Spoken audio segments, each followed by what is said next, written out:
नमस्कार, मैं आरपी सिंह आपके साथ सॉलिड स्टेट में एक नए वीडियो के साथ आपके साथ जुड़ रहा हूँ।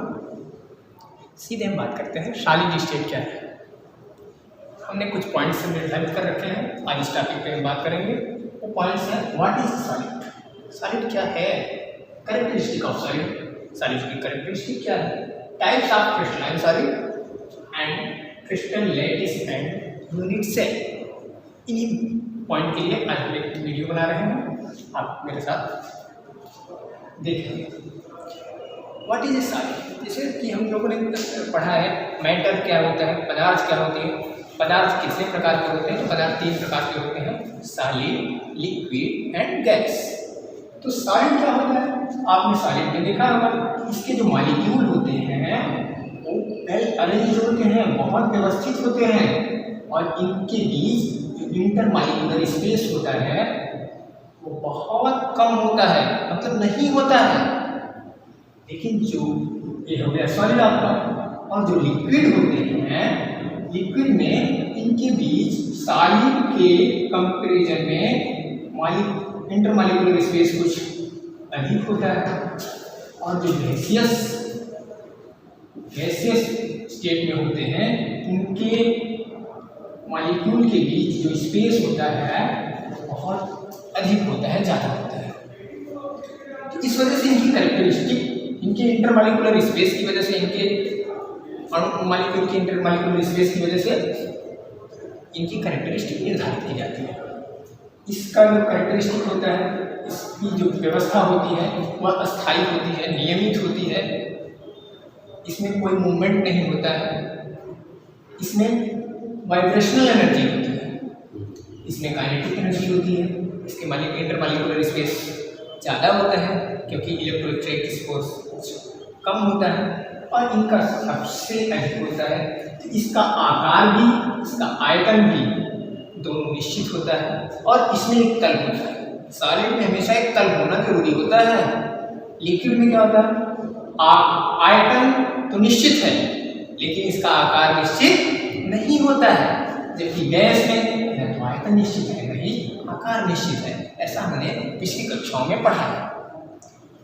तो हम सीधे सीधे अब बात करेंगे कि कैरेक्टरिस्टिक ऑफ सॉलिड, सॉलिड की कैरेक्टरिस्टिक क्या होती है, सॉलिड के टाइप्स क्या होते हैं, उसकी हम बात करते हैं। तो जहाँ तक सॉलिड की कैरेक्टरिस्टिक के बारे में हमने आपको कुछ बताया कि इनकी जो व्यवस्था होती है वो अस्थायी होती है, परमानेंट होती है, इसकी आकृति, शेप, साइज सब फिक्स होती है, वाइब्रेशनल एनर्जी होती है, और इसमें एक प्लेन का होना, इसमें एक तल का होना आवश्यक होता है। ठीक है, इस तरह से सॉलिड जो होते हैं वो 2 तरह के होते हैं। क्योंकि कुछ मतभेद भी है, जैसे ग्लास क्या है, लोगों ने समझा ग्लास सॉलिड है, वास्तव में सॉलिड दिखता है लेकिन सॉलिड है नहीं, वह एक सुपर कूल्ड लिक्विड होता है, अति शीतल द्रव होता है, लेकिन हमको दिखता कैसा है, सॉलिड। इसी को परिप्रेक्ष्य मान करके कि कौन सॉलिड है और कौन सॉलिड जैसा दिखता है, उसी के आधार पे सॉलिड का डिवाइडेशन किया गया, और सॉलिड का डिवाइडेशन किया गया 2 भागों में। एक हो गया कौन सा, क्रिस्टलाइन सॉलिड, क्रिस्टलीन ठोस, क्रिस्टलाइन सॉलिड, इसको हिंदी में क्या बोलते हैं, क्रिस्टलीन ठोस। और एक होता है एमॉर्फस,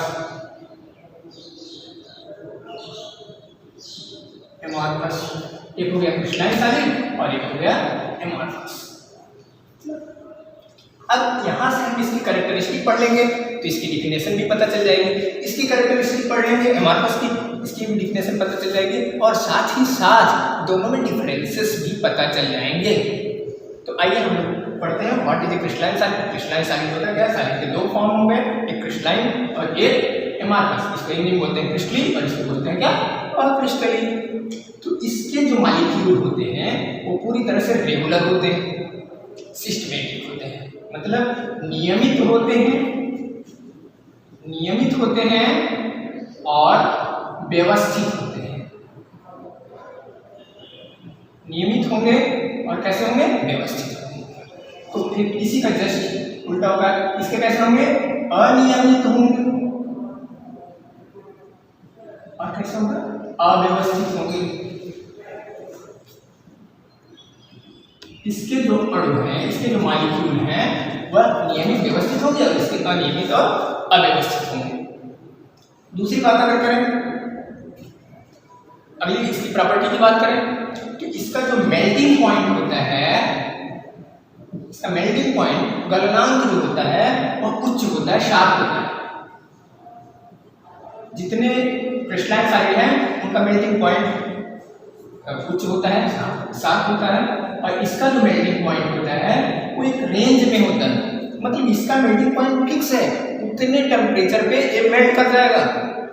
लेकिन जो एमॉर्फस होते हैं इनका मेल्टिंग पॉइंट एक रेंज में होता है, मतलब ये धीरे धीरे पहले पिघलेगा और पिघलने के बाद ही पूरी तरह से गलेगा, अपनी अवस्था को बदलेगा। ठीक है। और अगर इसके बाद की बात करें, इसमें जो व्यवस्था होती है, मॉलिक्यूल्स की जो अरेंजमेंट होती है वह होती है long range arrangement. Long range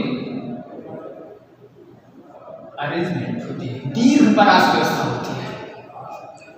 और जो इसकी कैरेक्टरिस्टिक है, इसमें शार्प रेंज अरेंजमेंट होता है। इसमें लॉन्ग रेंज अरेंजमेंट होता है, इसमें मॉलिक्यूल्स जो होते हैं लॉन्ग रेंज अरेंजमेंट रखते हैं और इसके जो मॉलिक्यूल्स होते हैं वह शार्प रेंज अरेंजमेंट रखते हैं।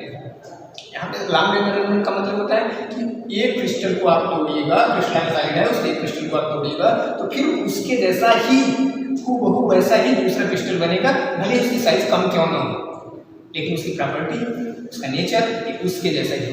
लेकिन ऐसा इसमें नहीं होता है। अगली बात करें, इसको हिंदी में बोलते हैं दीर्घ परास व्यवस्था होती है, इसको बोलते हैं लघु परास व्यवस्था होती है। और अगर इसकी बात करें और अगले कैरेक्टर की बात करें तो ये होता है एनिसोट्रॉपिक प्रॉपर्टी होती है। इसमें एनिसोट्रॉपिक प्रॉपर्टीज होती है। ठीक है।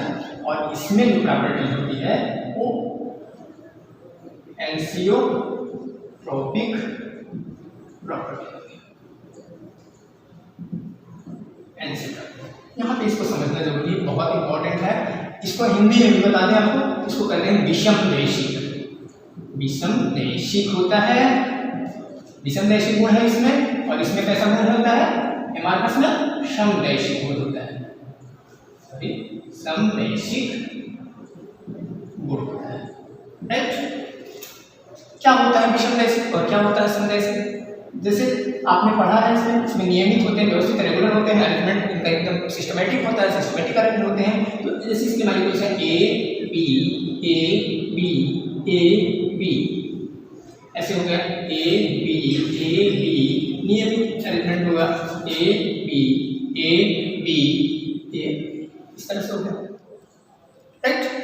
अब यहाँ से अगर इसका रिफ्लेक्शन इंडेक्स देखा जाएगा, इसका रिफ्लेक्शन इंडेक्स ऐसे है, इसका आएगा ऐसे ए बी टाइप का, चाहे मैग्नेटिक रिफ्लेक्शन देखा जाए, चाहे इलेक्ट्रो रेडिएशन देखा जाए, चाहे लाइट का जिसका भी रिफ्लेक्शन इंडेक्स देखा जाएगा वह कैसा आएगा ए बी, मतलब इस तरह से आएगा, अधिक या कम आएगा, एक मॉलिक्यूल दूसरे मॉलिक्यूल से दिखा रहा है। लेकिन इसका रिफ्लेक्शन अगर इस रो में देखें, इसका रिफ्लेक्टिंग इंडेक्स अलग आएगा, मतलब एक ही क्रिस्टल के दो रिफ्लेक्टिंग इंडेक्स आएंगे, एक दूसरे आर्डर में है और इस तरह के दूसरे आर्डर में, इस तरह के दूसरे आर्डर में। तो इसका रिफ्लेक्टिंग इंडेक्स जो आता है वह अलग आता है, मतलब कई तरीके से लेने पे अलग अलग आता है। और अगर इसकी बात करें, इसीलिए इसको बोलते हैं कैसा, अलग अलग आने की वजह से बोलते हैं क्या, समान नहीं आता है, सेम नहीं आता है, इस वजह से इसको कैसे बोलते हैं विषमदैशिक। इस दिशा से लेंगे तो दूसरा आ रहा है, इस दिशा से लेंगे तो दूसरा आ रहा है, समझना है। और इसका क्या होता है ए बी सी बी, कुछ भी ऐसे आ जाता है C A B C A C B B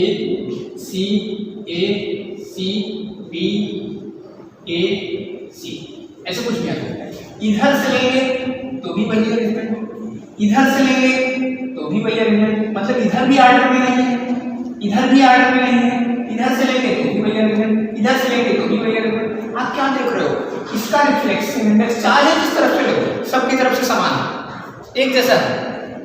reflection index इधर भी डिसऑर्डर में है, इधर भी डिसऑर्डर में है, इधर भी डिसऑर्डर में है, तो इसलिए इसका रिफ्लेक्शन इंडेक्स पूरी तरह से अलग आता है, इसीलिए इसको क्या बोलते हैं, समान होता है। तो इसमें आपने क्या देखा कि कहीं से भी जो इसके मॉलिक्यूल्स हैं वो अरेंज है नहीं, इस वजह से चाहे जिस तरफ से रिफ्लेक्शन इंडेक्स निकलते हैं सब एक ही जैसा आता है।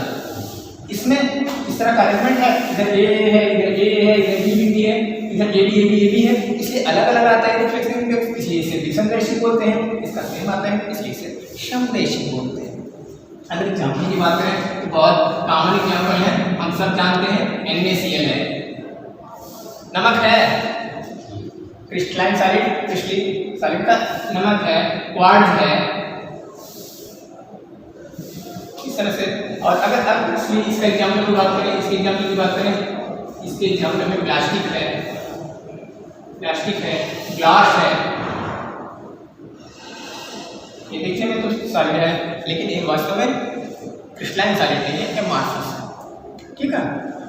तो इस तरह से हमने क्या देखा, इस तरह से हमने देखा कि सॉलिड दो तरह के हैं, एक क्रिस्टलाइन है, एक एमआरएफ है। क्रिस्टलाइन की क्या कैरेक्टरिस्टिक है, हमने क्या बताया आपको, ये रेगुलर होती है, सिस्टेमेटिक होती हैं, इनका मेल्टिंग पॉइंट हाई होता है, लॉन्ग रेंज इनका अरेंजमेंट होता है, दीर्घ परास व्यवस्था होती है, ये विषमदैशिक होते हैं, बहुत महत्वपूर्ण है, विषमदैशिक होते हैं। और इसके एग्जाम्पल्स होते हैं NaCl और क्वार्ट्ज होते हैं। इसका एमआरएफ जो अक्रिस्टलीन है, अनियमित होता है, व्यवस्थित होता है, इसकी जो मेल्टिंग पॉइंट होती है एक रेंज में होती है और शार्ट रेंज अरेंजमेंट है, एनिसोट्रॉपिक है और दूसरा है।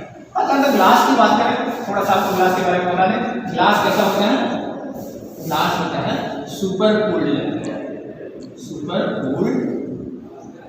लिक्विड। ग्लास कैसा होता है, सुपर कूल्ड लिक्विड होता है ना। तो ये सुपर कूल्ड लिक्विड हुए, इस वजह से अतिशीतित द्रव भी इसको बोलते हैं, क्या बोलते हैं, अतिशीतित द्रव भी बोलते हैं, ठीक है। तो ये बात आपको समझ में आई। और इसके बाद हम अब बात करेंगे, एक आपका हो गया कौन, कैरेक्टरिस्टिक ऑफ सॉलिड हो गया। अब हम बात करते हैं टाइप ऑफ क्रिस्टलाइन सॉलिड। अब इसकी बात करते हैं टाइप ऑफ क्रिस्टलाइन सॉलिड, तो क्या, तो आइए हम बात करें क्या टाइप्स ऑफ क्रिस्टलाइन सॉलिड। आपको ये तो समझ में आ गया होगा इतना, इस वीडियो को देख लें और जो चीज़ें आपको अगर नहीं समझ में आती हैं तो आप व्हाट्सएप करके पूछ भी सकते हैं। तो हम बात करते हैं क्या, क्रिस्टलाइन सॉलिड।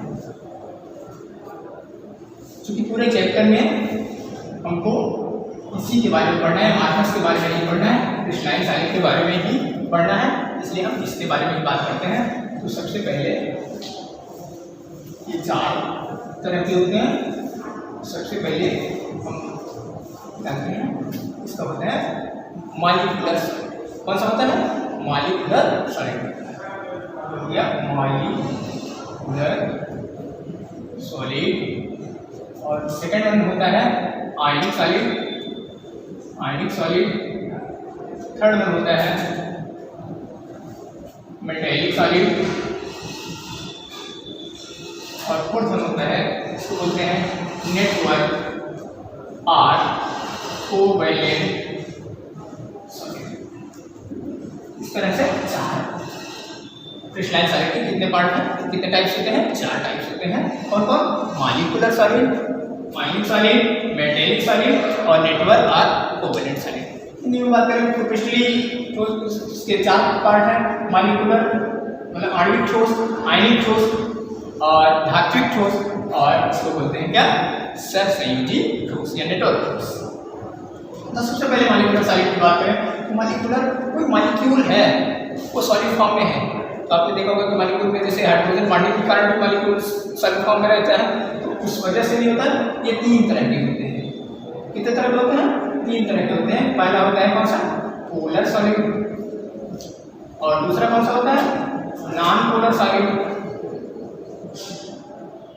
और तीसरा कौन सा होता है आपको पता है, हाइड्रोजन बॉन्डेड, इसमें हाइड्रोजन बॉन्डिंग होती है, तो ये भी साइड होता है। तो इसका बड़ा सिंपल सा एग्जांपल है, इसका एग्जांपल कौन सा है, HCl है ना। इसका एग्जांपल कौन सा है, नॉन पोलर सॉलिड का H2 है और Cl2 है, ये सब है। और इसका एग्जांपल तो आपको पता है कौन है, जल, H2, ठीक है। और अगर हम आयनिक सॉलिड की बात करें तो आयनिक सॉलिड भी बहुत फेमस है, NaCl है, इसका बड़ा अच्छा एग्जांपल है NaCl। और NaCl है, I2 भी है,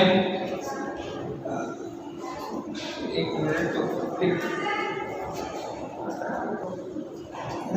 तो हम अगर मेटेलिक सॉलिड की बात करें, मेटेलिक सॉलिड में जितने भी मेटल हैं, जैसे Fe है, आपका Fe है, आपका Ni है, आपका Al है, ये सारे कैसे हैं आपके मेटेलिक सॉलिड है। पता है आपको, इसमें इलेक्ट्रॉन निकल जाते हैं, पॉजिटिव चार्ज आ जाता है, तो इस तरह से मेटल बन जाते हैं और ये इस तरह से मेटेलिक सॉलिड बन जाते हैं। और कोवैलेंट सॉलिड जो होते हैं, ये कोवैलेंट सॉलिड जितने नॉन मेटल होते हैं, उनकी याद रखना, नॉन मेटल, जितने नॉन मेटल के एग्जांपल्स जितने सारे हैं वो आते हैं इससे कोवैलेंट सॉलिड में। और दूसरी बहुत अच्छा एग्जांपल इसका कौन सा है, डायमंड है और कौन है, ग्रेफाइट है, डायमंड और कौन है, ग्रेफाइट है। और यहाँ पे मॉलिक्यूलर सॉलिड की बात कर रहे थे तो ये थोड़ा सा टेम्परेचर की बात आई, तो यहाँ पे इसको हमने, क्योंकि रूम टेम्परेचर पे Cl2 गैस होता है, H2 गैस होता है, इस वजह से यहाँ पे हम आपको बता सकते हैं कार्बन डाइऑक्साइड भी रूम टेम्परेचर पे, जो सॉलिड कार्बन डाइऑक्साइड होती है, ठोस कार्बन डाइऑक्साइड वो भी होती है, रूम टेम्परेचर पे I2 भी आपको सॉलिड फॉर्म में मिल जाता है। और हाइड्रोजन बॉन्डेड सॉलिड जो सॉलिड, ऐसे तो आपको के साथ में H2 लिखा है, तो H2 बर्फ भी तो आपका सॉलिड फॉर्म में होता है, इसलिए इसको आइस भी बोल सकते हैं, आइस बना सकते हैं, है ना। अगर बात करें तो इसमें जो डायमंड होता है ये तो इंसुलेटर के जैसा काम करता है, क्योंकि आपको एक्चुअली ये तो जो नॉन मेटल होते हैं वो तो इंसुलेटर के जैसे काम करते हैं, लेकिन इसमें ग्रेफाइट एक्सेप्शन है, ये इंसुलेटर जैसा काम नहीं करता है, ये बात याद रखना। ग्रेफाइट ऐसा है तो इंसुलेटर जैसा नहीं काम करता है, ठीक, तो इंसुलेटर के जैसा नहीं करता है। बाकी ये तो आपको पता ही कंडक्टर है, ये भी कंडक्टर होते हैं लेकिन एक्वस फॉर्म में, किस फॉर्म में, एक्वस फॉर्म में ये भी कंडक्टर होते हैं, ये भी कंडक्टर होते हैं, अच्छे कंडक्टर होते हैं, गुड कंडक्टर्स होते हैं, ठीक।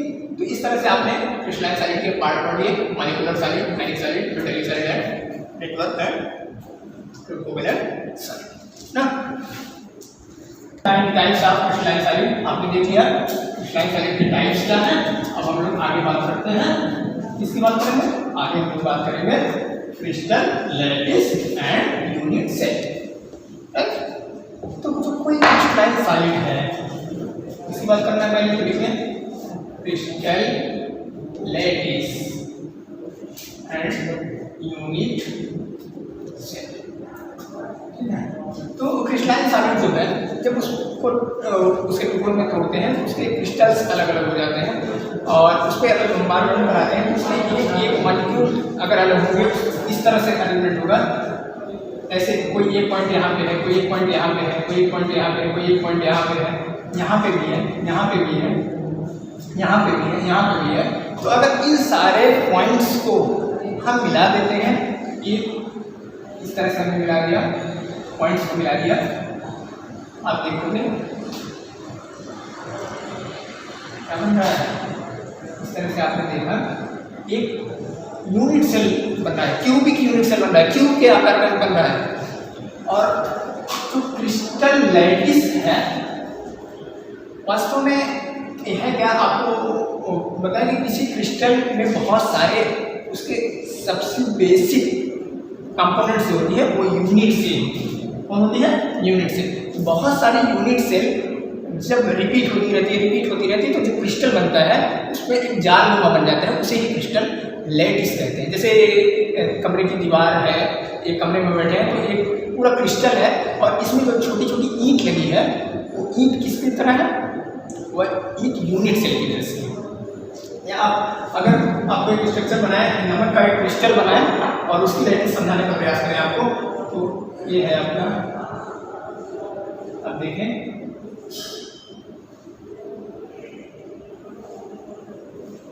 इस तरह से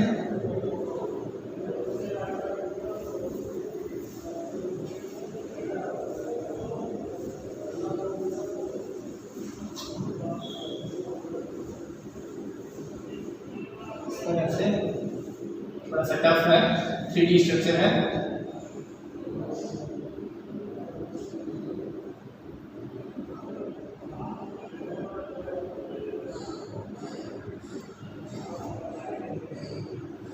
इसका 3D स्ट्रक्चर बनेगा।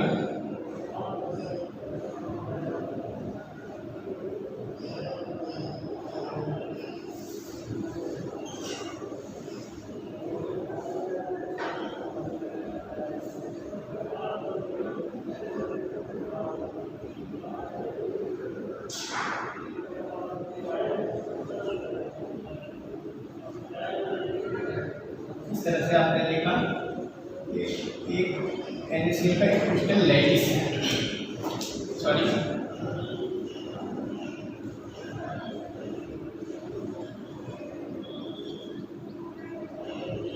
एक क्रिस्टल लैटिस है इसका NaCl। अब इस क्रिस्टल लैटिस में बहुत सारे क्यूबिक यूनिट सेल हैं ना। क्यूबिक यूनिट सेल कैसे हैं? ये क्यूब ऐसे हैं, इस क्यूबिक यूनिट सेल से ही एक क्रिस्टल बना है और बहुत सारे क्यूबिक यूनिट सेल हो जाते हैं तो इसी को हम बोलते हैं क्या? क्रिस्टल लैटिस बोलते हैं, राइट। तो ये जो क्रिस्टल लैटिस है क्यूबिक, बहुत सारे क्यूबिक यूनिट सेल से बना है। तो क्यूबिक यूनिट सेल क्या है, थोड़ा सा उस पर बात करते हैं। ये आपका एक हो गया यूनिट सेल, ये आपका यूनिट सेल हो गया, राइट। ये इसकी मान लेते हैं, इसकी लंबाई हो गई, मान लो इसको ए है, इसकी चौड़ाई हो गई, ये बी है, ये इसकी ऊंचाई हो गई, ये क्या है? सी है। ये एक्स डायरेक्शन है, ये वाई डायरेक्शन है, ये जेड डायरेक्शन है। यहाँ पर जो एंगल होगा वह अल्फा होगा, इसका एंगल होगा वह बीटा होगा और इसका एंगल होगा वह गामा होगा। तो यहाँ पे अगर आप देखेंगे क्यूबिक यूनिट सेल में आप देखेंगे A इक्वल टू बी, ये क्या है? इसकी लेंथ है,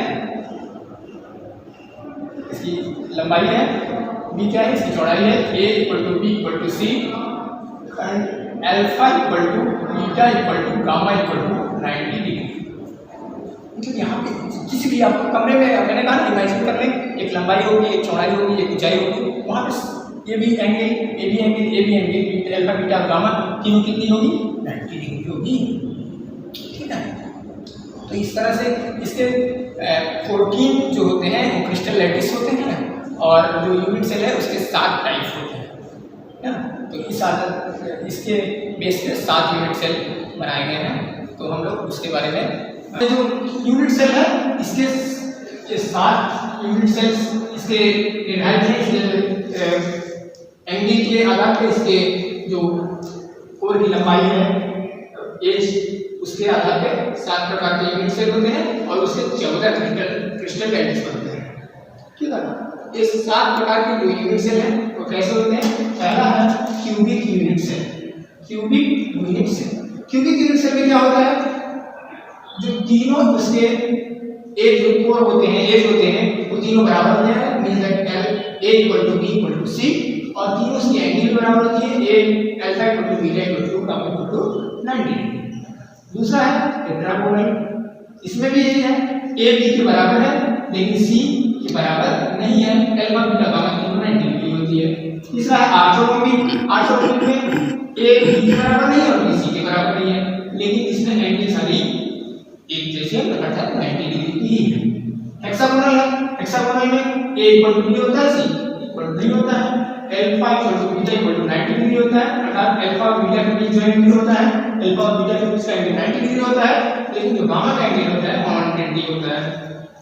रोम्बिक में alpha beta A B C तीनों बराबर होते हैं, अल्फा बीटा गामा तीनों 90 डिग्री के इक्वल नहीं होते।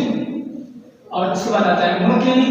मोनोक्लिनिक में कोई भी भुजा बराबर नहीं होती है और अल्फा बीटा 90 होता है और गामा 120 के इक्वल नहीं होता है। और ट्राइक्लिनिक में alpha beta gamma A B C तीनों उसकी एज बराबर नहीं होती है और कोई भी एंगल बराबर नहीं होती है, तो कोई भी एंगल 90 डिग्री के बराबर नहीं होती है। और जो क्यूबिक यूनिट सेल है, इसमें अगर आपको एक बार लगे कि इसको कैसे याद रखना है, इसको याद रखने के लिए एक तरीका है जो मैं लिख रहा था, उस तरीके से मैंने याद करना था। इसको कहते हैं C2 हर कर सकते हैं ना। अब C से क्या हो जाएगा क्यूबिक, T से क्या हो जाएगा टेट्रागोनल, O से क्या हो जाएगा ऑर्थोगोनल, H से क्या हो जाएगा हेक्सागोनल, R से क्या हो जाएगा रोमिक। और दोनों क्लिनिक है, जैसे वो डिस्पेंसरी होती है वैसे मोनोक्लिनिक का ट्राइक्लिनिक है। ये क्लिनिक थी, ये क्लिनिक थी, तो इस तरह से हम इसको याद कर सकते हैं। अगर इसको याद करने की बात करें तो इसमें क्या होता है कि एक एंगल इसके बराबर, तीनों बराबर है, इसमें दो बराबर है, तीसरा बराबर नहीं है, इसमें पहला दूसरा तीसरा तीनों बराबर नहीं है। समझ में? तीनों एक फिर दोनों नहीं, फिर एक ऊपर वाला और फिर तीनों, और यहाँ पे दोनों बराबर नहीं है। ठीक है। और इसकी बात करें तो यहाँ पे एल के तीनों क्या है, अल्फा बीटा गामा तीनों क्या है बराबर है। यहाँ पे अल्फा बीटा गामा 90 है, 120 है। इसका क्या है अल्फा बीटा गामा तीनों बराबर नहीं है और यहाँ पे अल्फा बीटा फिर 90 है, 120 के बराबर नहीं है। कोई सेम नीचे वाला आ जाएगा और यहाँ पे कोई भी बराबर नहीं है। तो इसमें नेक्स्ट क्रिस्टल लैटिस बनेंगे। इसमें बनते हैं कितने 3, इसमें 2, इसमें 4, अर्थात क्यूबिक में 3, टेट्रा में 2, ऑर्थो में 4, हेक्सागोनल में 1, रोमोलॉजिक में 1 और मोनोक्लिनिक में 2 और ट्राइक्लिनिक में 1। इसको एक कोड बना ले तो कोड बना सकते हैं क्या 324 11 21 C2 हर और 324 11 21। ये तो बोर्ड में कभी नहीं पूछा गया है, पूछा जाता है, लेकिन कंपटीशन के लिए आप याद रख सकते हैं, कभी कभी उसमें पूछा जा सकता है, तो इसलिए कंपटीशन के दृष्टिकोण से इम्पोर्टेंट है, वैसे नहीं है। तो कुल मिलाकर कितने लैटिस हो गए 14 क्रिस्टल लैटिस हो जाता है। ठीक है। अब नेक्स्ट वीडियो में आपसे बात कर रहे हैं। कोई समस्या होती है तो आप हमें फोन करके या मैसेज करके बता सकते हैं। Thank you.